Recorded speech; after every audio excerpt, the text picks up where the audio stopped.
Welcome back everyone. In this video, I'll show you how to make your text bold on your iPhone message. And in this message, you only want to make urgent bold.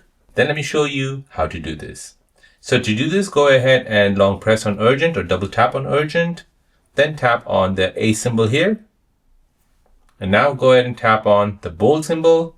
And now as you can see, this is an urgent message. So here I have made urgent bold. If you want to make the whole thing bold, go ahead and tap on it. Choose the A symbol here just above the keyboard and then tap on bold again.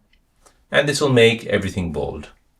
And there you go guys, that is how to make your text bold on your iPhone message.